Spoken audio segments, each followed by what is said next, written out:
in the heart of East Africa, unfolds a landscape of almost unimaginable scale, the Serengeti Mara ecosystem.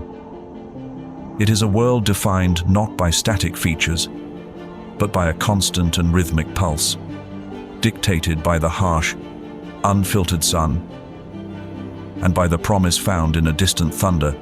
This is an ancient cadence of life, a place where existence moves into the rhythm of the seasons. And the engine of this life is the rain. It is the distant promise of rain that sets in motion one of the most primitive and impressive spectacles on the planet, the great animal migration. This is not a journey with a clear beginning and a definitive end, but a perpetual and uninterrupted circle. A clockwise pilgrimage stretching between 300 and 400 miles. It is a procession, driven by an instinct etched over millennia, a primal response, the desperate search for water, and the fresh, nutritious grasses that follow it. More than 1.5 million wildebeests, a river of bones and sinew, are accompanied by hundreds of thousands of zebras and gazelles.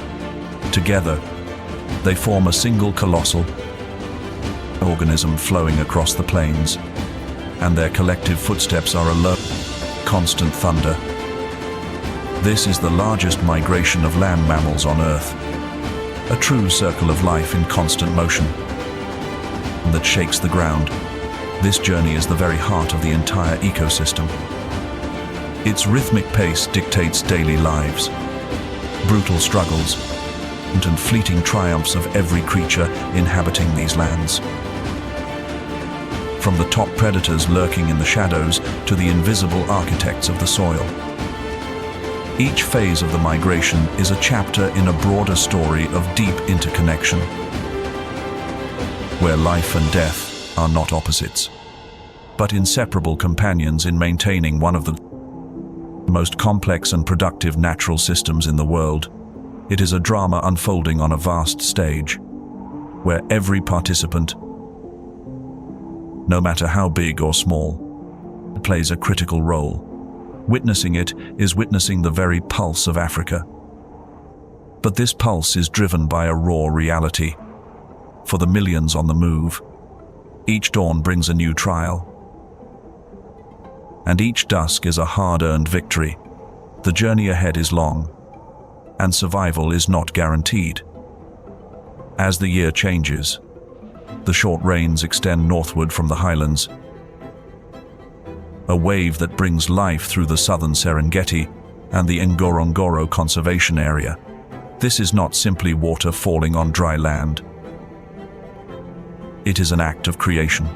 The soil here is volcanic, enriched over millennia by the ashes of the great volcanoes of the Great Rift Valley. Afine, dark dust, loaded with minerals like calcium, phosphorus, and sodium, which fuel life. In response to the rains, this soil does not give way to tall, tough grasses found elsewhere, but instead supports a carpet of short, intensely nutritious grasses for the millions of herbivores. This is the promised land for pregnant cows, heavy with the next generation. It is the perfect breeding ground, providing vital nutrients needed to produce rich milk, and sustain calves that must run for their lives just minutes after birth. The landscape itself is a strategic masterpiece. These are the famous short grass plains, vast and open, stretching to a shimmering horizon, dotted only by a few flat-topped acacias or ancient granite outcrops. Known as kopjes, these kopjes are geological islands in a sea of grass, serve as watchtowers for predators, but the plains between them offer a crucial advantage to the herd: visibility. In a world where danger is a scent on the wind and a flicker of movement in the distance, the ability to see an approaching threat is the first and most important line of defense. There are no bushes for a lion to hide in, nor tall grass to conceal a stalking leopard. It is for this reason that herds end their long journey south here. They arrive at the largest maternity on the planet, a landscape perfectly suited to bring new life into a world full of dangers. It is a stage perfectly set for the drama to come. A drama that begins with an event of almost incredible scale. What unfolds on these plains defies conventional scale. In a strictly synchronized period of just 2 to 3 weeks, typically in February, more than 500,000 wildebeest calves are born at the peak of this birth pulse. Up to 8,000 new lives can be born in a single day. A cascade of creation that transforms the landscape into a vast and vibrant nursery. This phenomenon, known as synchronous birthing, is a powerful evolutionary strategy. A high-risk gamble that has paid off for eons. A calf is born out in the open, a creature with wet fur and fragile legs. A small, dark, and completely vulnerable package within 2 or 3 minutes. Driven by an unbreakable instinct that screams, "Get up or die." It begins the struggle to stand on its long, skinny legs, trembling with effort.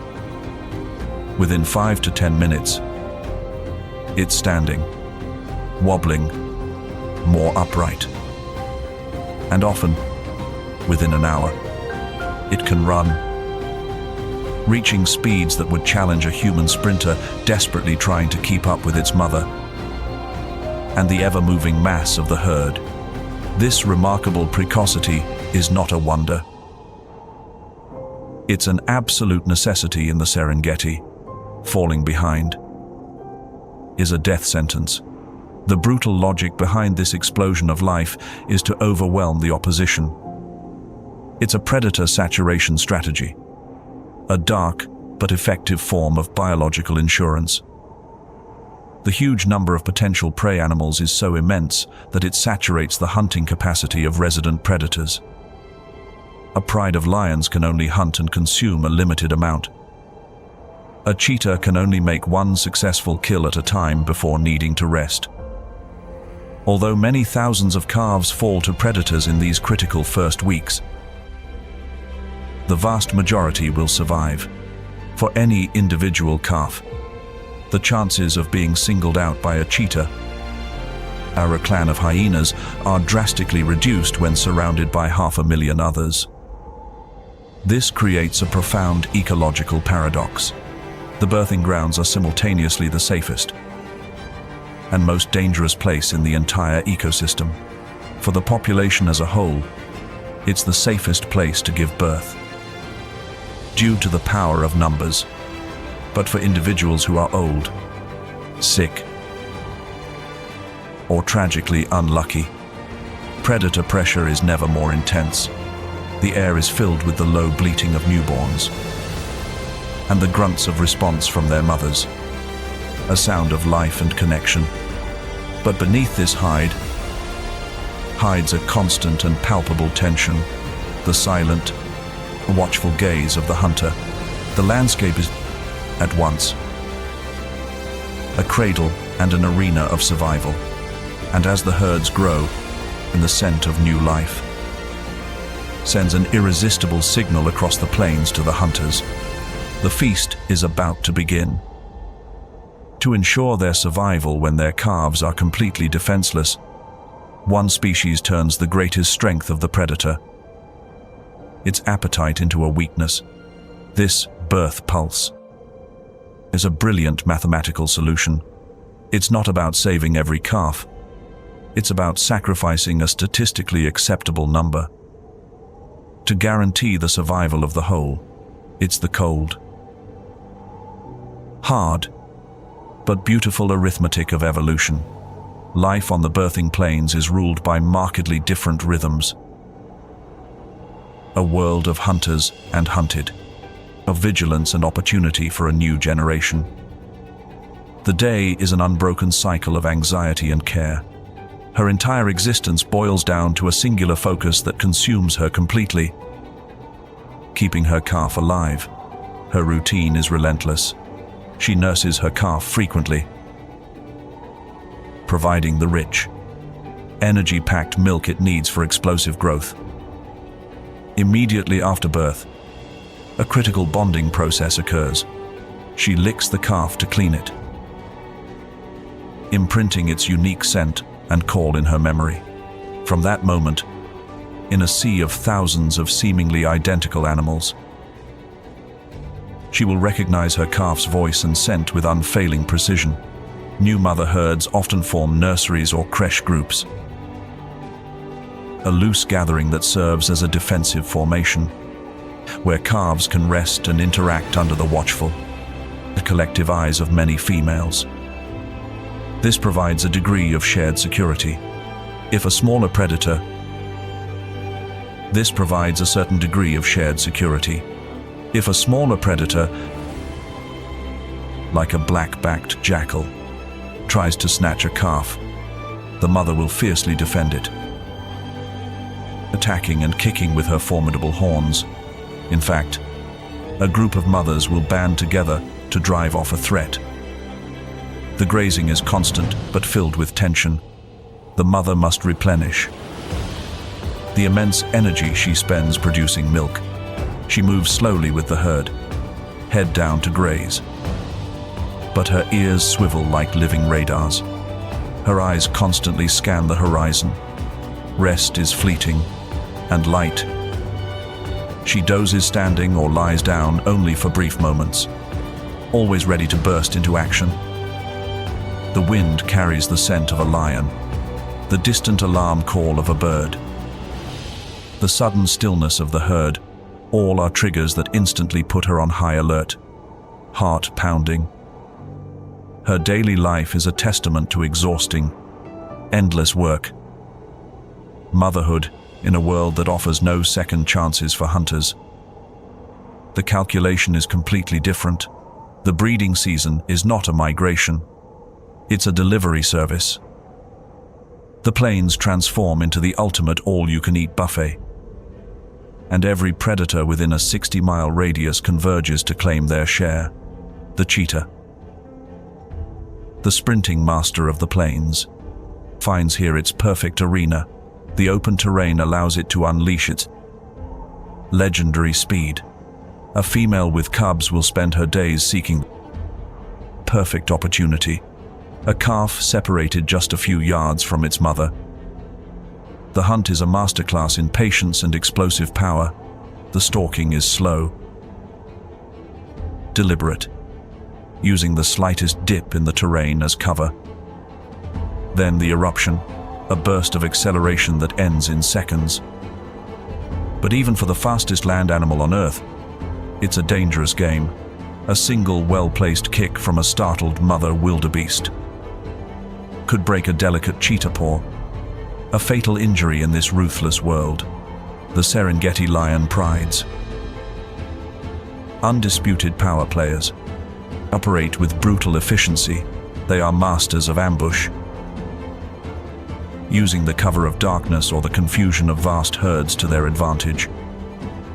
A team of lionesses will work together, spreading out to drive a frightened group toward other pride members lying in wait. Their targets are not only newborn calves, but also exhausted mothers, weakened by the stress of birth and lactation. It's the time of such abundance that even the big males, who often leave hunting to the females, will join the great feast, their dark manes stained with evidence of their success. And then there are the hyena clans, often misunderstood as mere scavengers, and they are in fact incredibly intelligent and powerful predators, only surpassed by lions in the plains hierarchy. With bone-crushing jaws and incredible stamina, they hunt in coordinated packs, and their chilling howls echo across the plains at night. They will relentlessly test herds, seeking any sign of weakness, and can chase a target to exhaustion over miles. They are the great opportunists. equally skilled at hunting for themselves or intimidating a lone cheetah to steal its hard-earned prize. For hyenas, the calving grounds are a landscape of endless opportunity, where every birth is a potential meal. All this food is available. But what if I told you that for predators, and this is also one of the most stressful times of the year, with all this food available, competition becomes fierce. Lions steal from hyenas. Hyenas steal from cheetahs. Every meal is a potential battle. This so-called time of plenty is, in reality, a period of high-risk conflicts that brutally reinforce the plains hierarchy. Even as the big carnivores gorge themselves, another more subtle drama unfolds among the silent opportunists and the ever-present cleanup crew. Even the sky is watching, waiting for its moment to descend. The cycle of life and death is far from over, and soon the earth itself will begin to stir with evidence of this life cycle, preparing the way for the next chapter of this endless story. The plains must be cleaned before the great herds can move on, and that's a job for a different kind of specialist. On the grand stage of southern Serengeti, the annual calving season is in full swing. It is a moment of astonishing abundance, a spectacle of new life so vast it seems to defy the very laws of nature. Hundreds of thousands of wildebeest calves, born within weeks, dot the landscape. Their bleats form a constant chorus under the African sun. This explosion of life is a masterpiece of an evolutionary strategy designed to overwhelm the patrolling predators. These plains, but it also acts as a bell, a signal transmitted for hundreds of miles, that the greatest feast of the year has begun for the Serengeti hunters. This is not just a moment of opportunity. It is the ultimate test of their skills, power, ability to survive in a world where the line between hunter and hunted can blur in an instant. For each one, the name of the game is to capitalize on this fleeting reward, and each has its own unique, time-tested strategy to do so. For the cheetah, the fastest land animal in the world, the breeding season is a time of relative abundance, but one filled with constant, pulsing danger. As a solitary or semi-solitary hunter, its daily routine is a finely tuned balance between leveraging its deep strengths and mitigating its equally profound weaknesses. A mother with cubs to feed is a study in focused intensity. She uses the vast open plains to her advantage, where her explosive speed is the ultimate weapon. Her prime hunting times are the cooler hours of morning and late afternoon. A smart strategy to avoid overheating her finely tuned body and, crucially, to minimize encounters with the most powerful nocturnal and twilight predators, such as lions and hyenas. Her preferred targets are the most vulnerable, the youngest wildebeest calves, especially any that have momentarily separated from their mothers in the vast, confusing sea of bodies.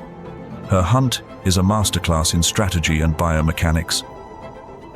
She will use any available cover, a small dip in the terrain, a termite mound,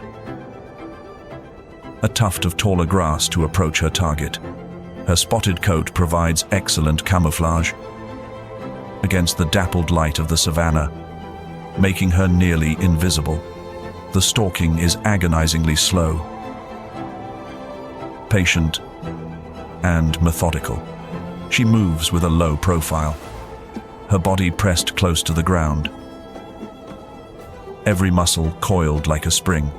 When she judges the distance is right, the transformation is stunning. She explodes from her hiding spot, her unique flexible spine and semi-retracted claws digging into the earth for traction. accelerating to speeds over 60 miles per hour in just seconds. The chase is a short, violent burst of pure athletic prowess, with her long, heavy tail acting as a rudder for sharp turns. As she closes in, she will strike her target with a paw swipe and deliver a precise bite to the throat to quickly subdue it, a technique requiring precision, not power. However, a successful hunt is not the end of the struggle, it's the start of a frantic race against time. The cheetah's daily routine is dominated by this pressure. She eats quickly, nervously. Her head lifts between bites to scan for danger. Her large nostrils gulp air to recover from the oxygen debt of the chase. The scent of a successful kill and the sight of vultures circling overhead are an open invitation to all competitors in the area. A lion or a clan of hyenas will not hesitate to drive a cheetah away from its prey. They are bigger, stronger, and pose a deadly threat not only to her food, but also to her cubs. Therefore, much of her day is spent in a state of high alert. When not hunting, she moves her cubs from one hiding spot to another. Adense bush, a patch of tall grass. She rests on elevated points like termite mounds, not for comfort, but for a better vantage point. Her life is one of solitude and constant tension. The abundance of the breeding season makes finding food easier, but it also attracts a higher concentration of the same competitors that make her life so precarious. Despite all her speed and grace, the cheetah is a fragile queen, ruling a kingdom of moments on these very plains. Masters another kind of power, a power built not on speed, but on brute strength and the unbreakable bonds of family. But there is another lone hunter who watches the great herds pass by. Our shadowy ghost, whose power lies not in speed, but in stealth and patience. This is the realm of the leopard, the most elusive and adaptable of Africa's big cats. Unlike the cheetah, which rules the open plains, the leopard is a master of the edges. It frequents dense riverine forests, the rocky slopes of kopjes, and the thick canopies of acacias and sausage trees. Its daily life is a study in calculated concealment. During the heat of the day, the leopard is often invisible, a tapestry of muscle and bone beautifully camouflaged on a high branch. Its rosette-spotted coat makes it indistinguishable from the dappled light filtering through the leaves. Its main activity begins when the sun sets, painting the sky in shades of orange and violet. It descends from its arboreal sanctuary with silent, fluid grace. The leopard is an opportunist par excellence, with a diet more varied than any other large carnivore. While herds are present, a young wildebeest or unsuspecting gazelle are prime targets. But it will also hunt birds, rodents, reptiles, or fish. Its hunting style is the polar opposite of the cheetah's explosive chase. It is a masterpiece of slow, tense stalking. The leopard uses every rock, bush, and shadow to approach its prey. Its body stays so low it seems to merge with the landscape. Minutes can stretch into an hour as it inches forward silently, centimeter by centimeter. The final attack is a sudden, terrifying burst of power at an incredibly close range, often no more than a few yards. It is a creature of immense strength for its size, capable of taking down prey much larger than itself. But its most iconic behavior occurs once the hunt is over. To secure its prize, with eyes always watchful for lions and wandering hyena clans, the leopard performs a feat of incredible strength. It will drag its prey, sometimes weighing more than its own body, vertically up the trunk of a tree, to stash it safely among the branches. This treetop pantry is its guarantee of a meal. A private feast held high above the chaos of the plains. The leopard is the silent observer, a ghost in the trees thriving on the edges of the great drama, a testament to the fact that in the Serengeti, true power can also be found in solitude and shadow. Now, the lion pride operates as a cohesive and powerful social unit. The undisputed monarchs of this realm, the arrival of the migration, transforms their territory into a land of unmatched abundance, and their daily routine shifts from one of scarcity and effort to one of real confidence. With millions of wildebeests at their doorstep, the lions of the Serengeti plains don't need to travel far for a meal. The food comes to them, the lionesses.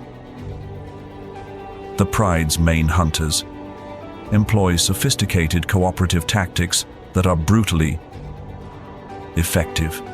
They are most active at night, during twilight hours, at dawn and dusk, or during storms, when darkness, wind, and the sound of thunder help conceal their silent, deadly approach. A typical hunt is a display of coordinated power. The lionesses often spread out, using the terrain to their advantage to encircle a section of the herd. Some individuals act as drivers, showing themselves to create panic and push the terrified prey toward their hidden pride mates. The ambush is quick and violent. Their large size and strength allow them to attack fully grown wildebeests, a feat rarely attempted by cheetahs. A powerful swipe of the paw can unbalance their prey, and a crushing bite to the throat or muzzle quickly ends the hunt, with a large prey secured. The pride's daily routine becomes one of indulgent languor. Lions can spend up to 20 hours a day resting, conserving energy for the next hunt.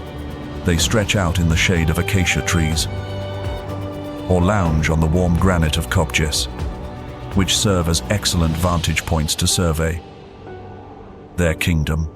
This resting period is dominated by critical social interactions. MP. They reinforce their bonds through mutual submission, head rubbing, and low purring. The cubs, safe and well-fed, engage in endless games of chase and attack, games that serve as essential training for the lethal skills they will need as adults. The routine of the dominant males is different. Although they join forces to take down exceptionally large prey, like a buffalo or a giraffe, their main role is not hunting, but territorial defense. Much of their day is spent patrolling the herd's boundaries, marking them with urine and scent glands. Their iconic and deep roars are a critical part of this routine, resonating up to 5 miles across the plains. The roar, most often heard at dawn and dusk, is not just a sound, but a physical presence. It is a declaration of ownership, a powerful acoustic fence warning rival males and helping keep herd members in contact with each other. While the lions sleep off their feast, their roars echo a claim of ownership. Over the plains, another power awakens at dusk, a force of numbers and relentless endurance. An ancient clan whose calls will soon take over the night, while lions operate with the brutal confidence of a royal dynasty. Another rarer social predator flows through the woods and plains of the Serengeti. They are a river of painted hunters, a shimmering mirage of black, golden, and white fur. The African wild dog, often called the painted wolf, lives a daily life of perpetual motion. governed by unbreakable social bonds and the most successful cooperative hunting strategy of any large carnivore on the continent. They live in tightly knit packs, led by a dominant alpha male and female, who are usually the only breeding pair. The pack is a model of social cohesion. Before a hunt, they greet each other with whistles, whines, and displays of mutual submission, a complex ritual that reaffirms their bonds and synchronizes their intent. This is not a democracy, but a highly effective family unit, where the survival of the group, especially the pups, is the singular priority that consumes them completely. Their hunt is a spectacle of communication and impressive endurance, unlike lions, who rely on ambush, or cheetahs on pure speed. Wild dogs are endurance hunters. Once they lock onto a target, often a gazelle or a young wildebeest on the outskirts of large herds, the chase begins. It is a fluid, coordinated relay race across the savanna, using a series of sharp calls to stay in constant contact. The lead dogs push the prey at an unrelenting pace until it begins to tire, at which point fresh pack members step forward to take the lead. They can maintain speeds over 35 miles per hour for several miles, an athletic feat that simply outlasts their prey. The conclusion is swift and incredibly efficient, a result of pack coordination. The subsequent feast is governed by strict etiquette. Pups are always allowed to eat first, a remarkable behavior that ensures the future of the pack. The African wild dog is a fleeting and precious link in the flow of the Serengeti, a hunter whose success is built not on individual strength, but on the deep, intelligent, and unbreakable power of the pack. No portrait of the breeding grounds can be complete without the spotted hyena, often misunderstood as a simple, cowardly scavenger. They are, in fact, incredibly successful and intelligent predators, and the breeding season is their time of greatest prosperity. Their daily lives are a complex mix of social cooperation, relentless pursuit, and formidable power. They live in large and complex social groups called clans, which are governed by a strict matriarchal hierarchy, where females are larger and more dominant than males. The heart of a clan's territory is the communal den, often a series of interconnected dens in a termite mound or a gentle hillside.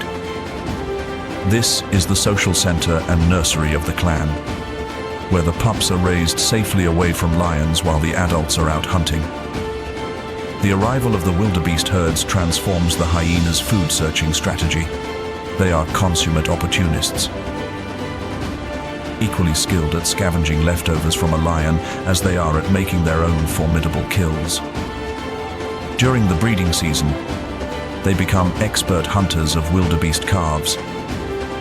Their hunts don't rely on stealth or explosive speed, but on cunning, on endurance and teamwork. At dusk, the clan's hunting party gathers. They move across the plains. Their slow, tireless march can cover vast distances, with minimal energy expenditure. When they meet the herds, they will perform test runs, trotting through the mass of animals to gauge reactions and identify any sign of weakness. A hesitant calf, a distracted mother, once a target is selected. The chase begins. A hyena can maintain high speeds for several miles, far outlasting a young cheetah. Working as a team, they skillfully separate a calf from its mother. Their bite is one of the most powerful in the animal kingdom, capable of crushing bones with ease. The conclusion of the hunt is often chaotic, noisy, and remarkably efficient. For the hyena clan, the hunting grounds are a feast, They gorge themselves, and the hunting mothers return to the den to nurse their pups. Their rich milk gives them a good start in a dangerous world. Their distinctive calls, a frightening and iconic sound of the African night, the echo across the plains, a sound of communication, of emotion, and the relentless cycle of life and death. But even the hyena's feast is not the final act of this drama. For every successful hunt made on these plains, a silent audience has been watching from above, patiently waiting for the great predators to gorge themselves. Their arrival signals the final and critical stage of this consumption cycle. As lions, hyenas, and cheetahs retreat into the shadows to digest their meals, the cleanup crew arrives, circling on thermal currents. Vultures are the first responders in the Serengeti. They descend in a cacophony of whistles and fights, each species playing a specific role. The large and powerful lappet-faced vulture uses its formidable beak to tear open tough hides, creating access for the smaller, more numerous white-backed vultures, who plunge their bare heads deep into the carcass. Finally, the skinny hooded vultures peck at the last remains.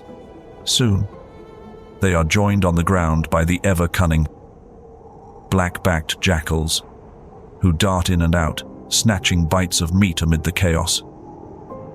Within hours, a carcass that once weighed hundreds of pounds is reduced to little more than scattered bones. Even these are not wasted. The bones will be gnawed by hyenas seeking marrow, and what remains will finally be broken down by sun and soil, returning its precious calcium to the earth. This is the final and beautiful truth of the plains. Nothing is wasted. Every death, from the smallest calf to the mightiest bull, it is simply a transfer of energy, feeding the next wave of life, and enriching the volcanic soil that, in turn, it will grow the same grass that will call the great herds again next year, continuing the timeless, thunderous, and perfect circle of life. By the time April and May arrive, the very character of the sky begins to change. The long rains, a much more serious and sustained downpour than the short southern rains, begin to sweep across the plains, but their heart and focus have shifted north, due to the great calving grounds of southern Serengeti. The land that served as a cradle for 500,000 new lives begins to lose its vigor. The short, sweet grasses, having fulfilled their purpose, start to dry out, shifting from a vibrant, electric green to a pale, exhausted gold. The watering holes that were once full of life shrink into muddy puddles under the strengthening sun. In response, an ancient and irresistible impulse stirs within the herds, a biological command that cannot be ignored. It may be a subtle change, erring in the mineral content of the withered grass, the scent of distant rain carried on a northbound wind, or the sound of storms that rumble like a prophecy far beyond the horizon. Whatever the precise trigger, the collective consciousness of more than 1.5 million animals reaches a single tacit conclusion. It's time to move. The great southern nursery begins to empty. What was once a vast and scattered blanket of grazing animals starts to come together, forming a monumental, living river. The herds turn their faces north and west, beginning the next great chapter of their circular journey. They form colossal columns of moving bodies, a torrent of life that can stretch over 25 miles. Across the Savanna, a view so vast it defies the scale of the landscape itself. The air, once filled with the sharp, fragile bleats of newborns, now hums with a different sound. The deep, guttural, and constant grunting of millions of wildebeests on the move, a sound often compared to a million frogs. Croaking in unison, it's the unmistakable, hypnotic soundtrack of the migration, punctuated by the loud, barking calls of zebras. And all around, in the immense and ever-present cloud of dust kicked up by millions of hooves, a golden haze that can be seen miles away. This is not just movement. It's a force of nature reshaping the world as it passes. Amid this relentless forward motion, typically in late May and June, as the herds pour into the western corridor of the Serengeti, another biological imperative takes hold, adding a new layer of chaotic energy to the march. This is mating season. The rut, the atmosphere within the moving columns, charges with a frenetic intensity. Fueled by testosterone, the bulls, and with thickened necks and short tempers, engage in ritualized and constant combat for mating rights. They kneel in the dust, clashing their horns with a sound like breaking wood, fighting for dominance in brief but violent contests. Their challenge bellows, a surprisingly loud and resonant sound. Add a new and urgent note to the cacophony. Each successful male establishes a territory, small and temporary, a patch of land that is his kingdom for only hours, trying to herd and hold groups of females before the irresistible drive of the march forces them all onward.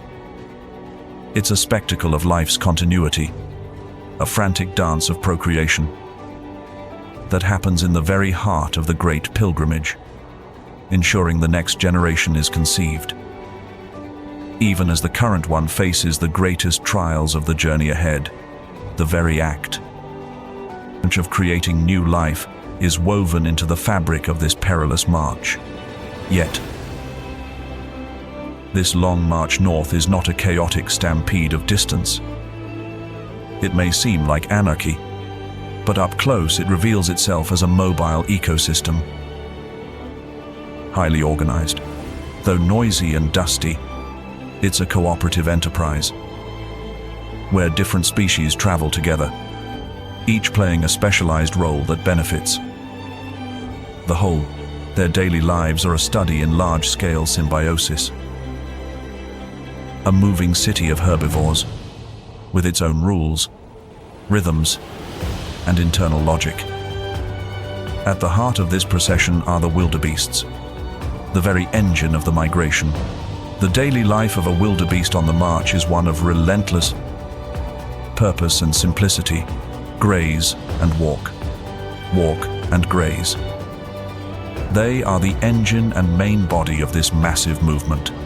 Their great numbers and singular focus on finding fresh forage dictate the pace and direction of the entire procession. They are creatures of instinct and impulse. Their journey is a perfect example of swarm intelligence. When the front of the column begins to move, the rest follows. An impulse that spreads through millions of individuals, creating a wave of movement that flows over hills and across plains. Like water, they communicate constantly, using their distinctive grunts to keep in touch. And within the dense, dusty columns, but they also leave a subtler trail, secreting a scent from glands in their hooves, weaving an invisible network of communication across the vast plains, an aromatic thread that helps the herds follow one another. Their grazing style is a model of efficiency. They use their broad muzzles to cut large amounts of medium-height grasses, acting as the main lawn mowers of the Serengeti. In doing so, they not only feed themselves but are preparing in the landscape meticulously for the different species that follow them, opening up a world of opportunities. And for their travel companions, traveling alongside and often at the forefront of the wildebeest columns, are the striking black and white figures of the zebras. Their presence is no accident. They are involved in a deeply symbiotic relationship with the wildebeests, acting as pioneers and navigators of the great herd. Their peaceful coexistence is possible thanks to an intelligent division of resources, a classic example of niche partitioning. Zebras are hindgut fermenters in their digestive system. This allows them to process tougher, more fibrous vegetation than ruminants like wildebeests. Consequently, they prefer taller grasses with heavier stems. They are the first to enter a grazing area. They use their sharp incisors to cut through the tough upper layers of grass. This action exposes the middle layers of the grass, which are tender, nutritious leaves, the preferred food of wildebeests. Essentially, they prepare dinner for their travel companions, allowing both species to thrive without direct competition. But their role extends far beyond that of mere pioneers. Unlike the loose and massive herds of wildebeests, zebras maintain a highly stable and organized social structure. They live in small family groups, or harems, consisting of a dominant stallion, several mares, and their foals. These family bonds are incredibly strong and endure even amid the apparent chaos of migration. This social cohesion provides a layer of security and order, with the stallion fiercely defending his family from predators or rival males.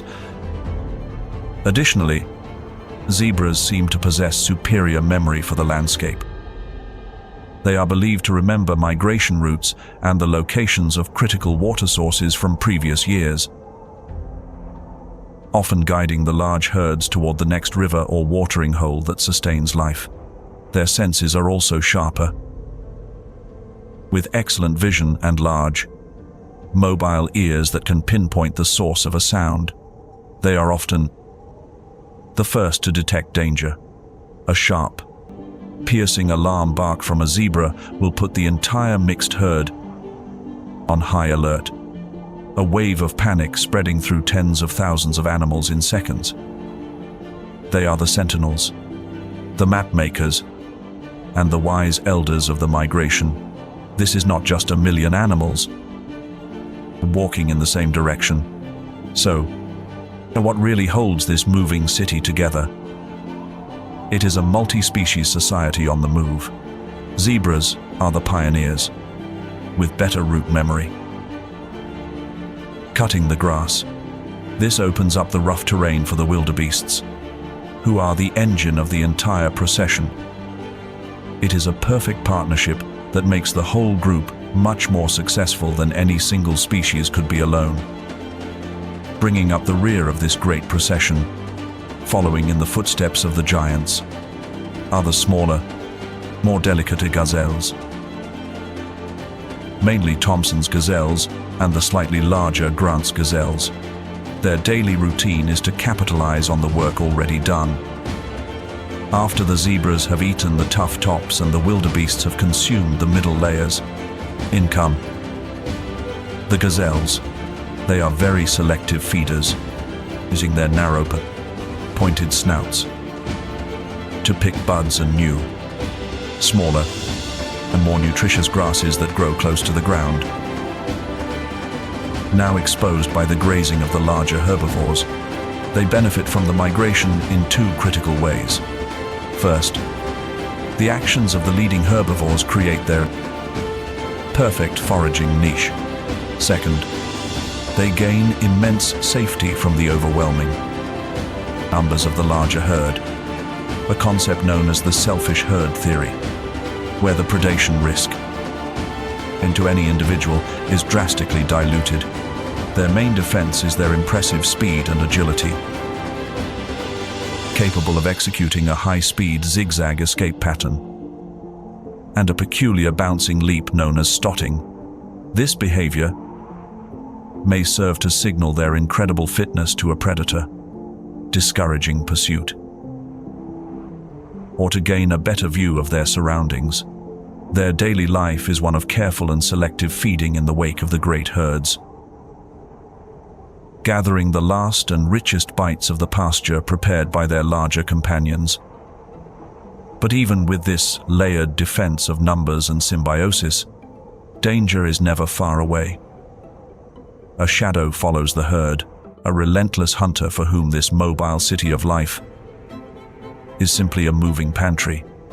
For the clans of spotted hyenas whose territories lie along the migration route, the passage of the herds is a temporal but immense blessing. A river of protein flowing through their world. Their daily routine perfectly adapts to exploit this moving feast. They are not simply scavengers waiting for leftovers, they are formidable endurance hunters whose strategy is based on tenacity, on intelligence and a complex social structure. Although some hyenas may adopt a more nomadic existence, temporarily following the herds, many clans are tied to their fixed territorial dens, where they raise their young. For these clans, migration requires a remarkable strategy. To travel to work, hunting parties of high-ranking females will leave the den and travel for days, covering dozens of miles to reach the moving front of the migration. This is their workplace. Once there, they will hunt relentlessly. Their tactic remains the same, using test runs to identify weak, young, or sick individuals. Their eerie howls and giggles resonate as they coordinate their attack. The chase is a long-distance affair. Their seemingly awkward and limping gait is one of the most energy-efficient in the animal kingdom, allowing them to pursue a target for many miles until it is completely exhausted. After a successful hunt, they will gorge themselves. Their powerful jaws and highly acidic stomachs allow them to consume almost everything, including skin, hooves, and bones. A single hyena can eat up to 30 pounds of meat at once. Having filled their bellies, the travelers will begin the long journey back to their den. There, they will regurgitate meat for the older cubs or, if they are nursing mothers, provide the younger clan members with exceptionally rich and fatty milk. This sophisticated behavior is a testament to their physical endurance and their cognitive mapping skills, and the strength of their social bonds. But as the herds march, always northward, they head toward an obstacle that no amount of endurance or cooperation it can easily overcome. A challenge that will test them to their absolute limit. After months of relentless marching, the herds reach the greatest and most dramatic obstacles of their entire annual journey. The landscape itself seems to rise up to challenge them. The first major test, typically occurring between June and July, is the Grumeti River. In the western corridor of the Serengeti, the Grumeti is a formidable river. Its channels are deep, and its banks often steep and muddy. It is home to territorial groups of hippos and some of Africa's largest Nile crocodiles, ancient reptiles that have been patiently waiting all year for this moment. This crossing is a brutal and chaotic affair, and for many, it will be their last. But the Grumeti, despite all its dangers, is simply a rehearsal for the main event. Later in the year, from late July through October, the herds reach the far north of the Serengeti and face their ultimate test, the mighty Mara River. The Mara is the border between the Serengeti in Tanzania and the Masai Mara National Reserve in Kenya. It is a deeper, faster-flowing, and more treacherous river than the Grumeti. Its currents are powerful, and its banks are cliffs in many places. These river crossings are the life or death climatic events for which the Great Migration is famous. They are a crucible where instinct, panic, and the raw power of nature collide. A challenge where thousands will perish, unknowingly holding the survival of the very ecosystem of which they are part. Here, the price of the journey will be paid in full. What happens on the banks of these rivers is a complex drama of instinct, fear, and overwhelming necessity. It is one of the most intense psychological confrontations in the natural world. The herds, driven by the primal need to reach the pastures, fresh and green on the other side, can accumulate for days. Their numbers swell into a vast and restless sea of animals, nervously grazing. Their low grunts are a constant buzz of anxiety. They move toward the water's edge and then retreat in a wave of indecision. The tension builds to an almost unbearable level. This is not a senseless stampede. It's a critical decision point, filled with visible and invisible dangers. The wildebeests can smell the water and see the green grass on the other side, but they have an instinctive terror of the churning water and the unseen dangers lurking within. The presence of predators on the banks, or even the noise of safari vehicles getting too close, can cause a herd to abort a crossing attempt and scatter in a cloud of dust. Finally, after hours or even days of this standoff, the pressure becomes too great. The pressure of thousands of bodies behind, combined with the desperate need to move forward, it reaches a tipping point. A single individual or a small group, whether out of courage, desperation, or simply being physically pushed, they will launch themselves. This single act of commitment triggers a chain reaction. A crowd effect. Suddenly, what was a hesitant mass becomes an unstoppable force. Thousands follow, pouring over the steep banks and into the turbulent water. In a chaotic, thunderous avalanche of bodies, the scene is overwhelmingly intense, the air thick with the thunder of hooves, the panic bleats of the animals, the roar of the river, and the acrid smell of fear. They fight the powerful current, their eyes wide with terror and heads held high as they swim for their lives. They climb over each other, sometimes drowning their own kind in their desperate struggle to survive. The exit banks, steep and slippery, present a final exhausting challenge, where many, weakened by the swim, will fail. It's a spectacle of raw, primal survival, nature at its most intense, relentless and magnificent. But the danger doesn't end when they reach the far shore. For many of the river's permanent residents, the arrival of the herd signals that the long wait is finally over. For the creatures living in and along these rivers, the migration's arrival is the most important event of the year, and their daily routines shift completely. To capitalize on this incredible and fleeting bounty, beneath the churning surface, the river's top predator, the Nile crocodile, has been waiting. For months, these ancient reptiles have lived in a state of semi-lethargy, conserving energy, their metabolism slowed to a crawl. But as they sense the first tremors of the approaching herd through the water, they awaken, become active, positioning themselves in the deepest channels. Often near the chosen crossing points, they are masters of ambush, remaining motionless, with only their eyes and nostrils breaking the surface. They are easily mistaken for logs. When the crossing begins, they strike with explosive speed. A wildebeest is seized in an instant, dragged beneath the surface, and subdued with the notorious death roll, a powerful spinning motion used to overpower their prey.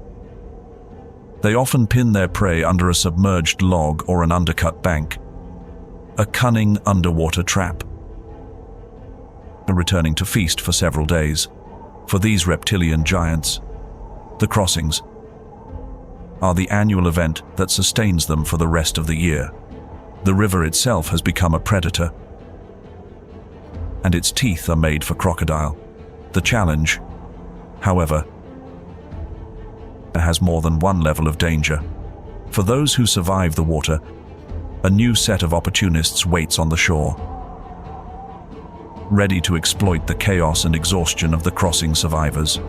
For most of the year, the life of a large Nile crocodile is one of calculated inertia, a masterclass in energy conservation. As cold-blooded ectotherms, they rely on the environment to regulate their body temperature. Their days are spent basking on sandbanks, absorbing the sun's heat like living solar panels, often with their powerful jaws open in a process known as gaping, which helps them cool down or remain motionless in the shallow waters, ancient and patient, with only their eyes and nostrils breaking the water's surface. Their incredibly efficient metabolism allows them to survive for months, sometimes over a year, in between major meals. They are masters of stillness, waiting for their moment, waiting for the world to come to them. But when the scent of approaching herds fills the air and the ground begins to tremble with the vibration of millions of hooves, their routine changes dramatically. These seemingly lethargic reptiles transform into embodiments of ambush. Patient and lethal, they move into strategic positions, gathering in deep channels, near known crossing points, their primal minds focused on the approaching reward. They are perfectly adapted for this hunt. The sensitive pressure receptors on their snouts can detect the slightest vibrations in the water caused by struggling animals, allowing them to locate a target even in murky, chaotic water. They lie in wait, submerged and nearly invisible. The attack, when it happens, is an explosion of primal power. They launch themselves from the depths.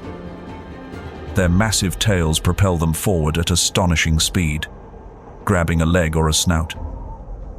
With a bite force among the highest in the animal kingdom, once they have a prey, they employ their famous death roll, violently spinning their bodies in the water to unbalance, disorient, and drag their victim beneath the surface. A large crocodile can kill several animals during a single crossing event, often dragging the carcasses to a hidden underwater larder and to soften and be consumed over several days. For these ancient reptiles, some of which may have witnessed this spectacle for half a century, the migration is the annual feast that sustains them for the rest of the year.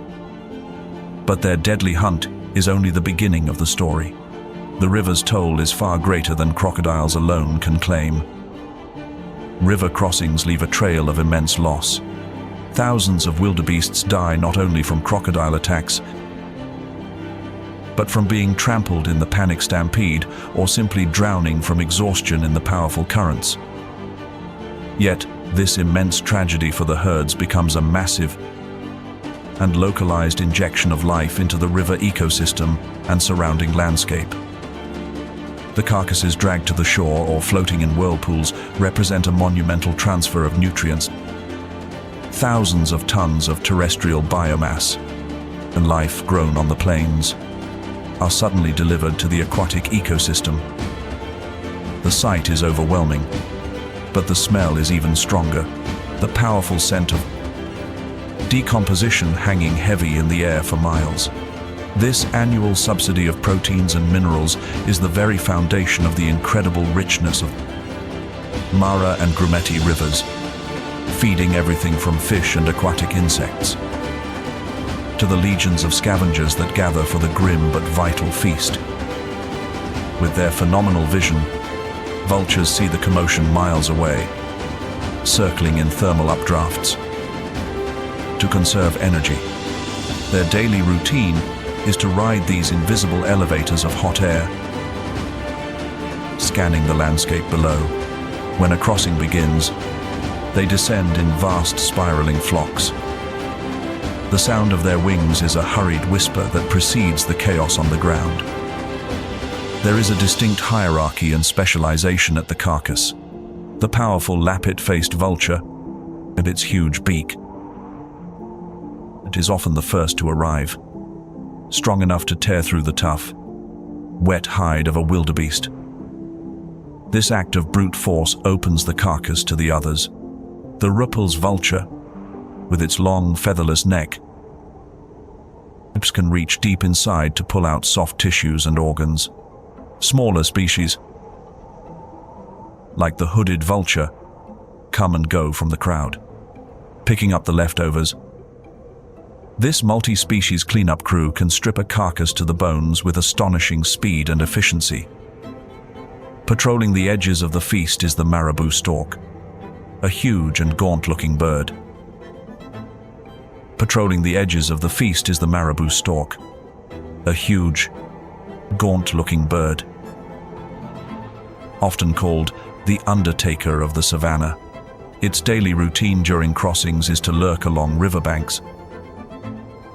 With a slow, deliberate step that belies its opportunistic nature, it uses its huge, dagger-like bill to make its way through the chaos around a carcass, stealing large chunks of meat from vultures and swallowing huge pieces of flesh, skin, and even bones. Its head and neck, speckled with pink, are a smart but practical adaptation to its scavenging lifestyle, preventing its feathers from getting tangled with blood and guts while it digs deep into a carcass. They are a dark but essential part of the cleanup crew.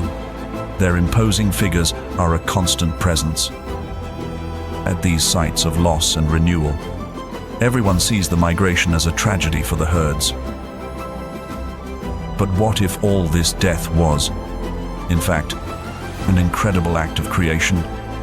The thousands of carcasses that end up in the river are a massive nutrient injection, a subsidy from land to water. This single event fertilizes the entire aquatic food web for the rest of the year. In a very real sense, the migration feeds the river, which represents its greatest challenge. And at the edges of all this are the black-backed jackals. The black ones often live in monogamous pairs that defend a territory for life. Their daily routine during the crossings is a dance of boldness and caution, which are a constant presence. Their sharp, barking calls often alert other scavengers to the location of a successful kill. They move quickly, darting in to snatch a piece of meat from a carcass before being chased off by a larger vulture or a belligerent stork. They are smart and adaptable, using their cunning to exploit the chaos together. This diverse group of scavengers works with remarkable efficiency to recycle the fallen, turning the tragedy of the crossing into a vital source of life for countless others. However, this intricate drama of life and death is not limited to the riverbanks. The influence of the migration radiates outward, shaping the lives of every creature in this vast landscape, including those who stay on the sidelines of the Great March. The Great Migration does not happen in a vacuum. Its monumental passage actively sculpts the landscape and dictates the daily routines of all creatures inhabiting the Serengeti Mara. Even those who do not take part in the journey itself, the constant movement of nearly 2 million herbivores is the most powerful force shaping the physical and biological structure of this entire ecosystem. They are the gardeners, the engineers, and the lifeblood of this vast wilderness. And their presence fundamentally alters the world for the residents who call this place home year-round. For some, like Serena the giraffe, who does not migrate, Her life unfolds on a completely different plane. Her daily life is a vertical, peaceful quest for food. They can spend up to 75% of their day foraging, using their remarkable height and long prehensile tongues to strip leaves and shoots from acacia trees. A food source far beyond the reach of the grazing herds. They live in loose, fluid social groups called towers, whose composition can change from day to day. From their elevated perspective, they are quiet observers of the migratory drama unfolding below them. Although they do not compete for food, giraffes benefit deeply and indirectly from the migration. The intense grazing pressure from millions of wildebeests and zebras keeps grasses short, preventing the open savanna from turning into dense, impassable thickets. This constant trimming maintains the open woodland habitat. The giraffes need to move freely and spot predators from a distance. By acting as the landscapers, the migratory herds ensure that the giraffe's world remains open and hospitable. Other residents are much more active in shaping the world around them. Elephants, living in complex matriarchal family units led by an older, experienced female, are the master engineers of the Serengeti. Their daily routine is dominated by the search for food and water. An adult elephant can spend up to 18 hours a day eating, consuming several hundred pounds of vegetation. Their impact on the environment is immense. By knocking down trees to access leaves or bark, they open clearings in the woods, creating patches of grassland. Their well-worn paths act as fire breaks and become pathways for smaller animals during the dry season. They use their tusks and trunks to dig for water in the dry riverbeds, creating essential watering holes that benefit countless other species. The presence of 2 million other large herbivores alters the vegetation and water availability in their ranges, a force shaping. Their daily foraging decisions are the slow, powerful, and permanent architects of the land, whose work is constantly influenced by the transient passage of the great herds. Back at the river, another powerful architect holds control, but its influence is one of territorial dominance. The hippopotamus is a creature of strict and predictable habits. Its daily routine is a story of two environments. They spend up to 16 hours a day submerged in rivers and pools to keep their sensitive skin cool and moist, living in social groups typically dominated by a large territorial bull. At night, they emerge from the water to graze on land, a solitary activity, during which they may travel several miles from the river to consume up to 90 pounds of grass. The daily life of a territorial bull hippo is defending his stretch of river. His routine is marked by displays of aggression, huge threats, yawns that reveal his formidable canine teeth, and loud calls and grunts that echo along the water for this formidable river guardian. The chaotic crossing of the migration is a massive territorial invasion. The noise, the churning water, and the large number of animals violating his domain can provoke aggressive and violent responses. Far from gentle giants, hippos are among the most dangerous animals in Africa, adding another layer of danger to the already perilous river crossings. But the architecture of the Serengeti is not built only by megafauna. Dotted throughout the landscape are the unmistakable reddish-brown mounds built by termites. These are not just piles of dirt. They are complex, self-regulating fortresses crucial to the health of the ecosystem. The constant tunneling of termites aerates the soil and extracts valuable nutrients from deep underground. The mounds themselves become permanent landscape features, providing homes for mongooses and snakes, and lookout posts for predators. A cheetah will use a termite mound to spot prey, while a pride of lions will use it as a playground for their cubs.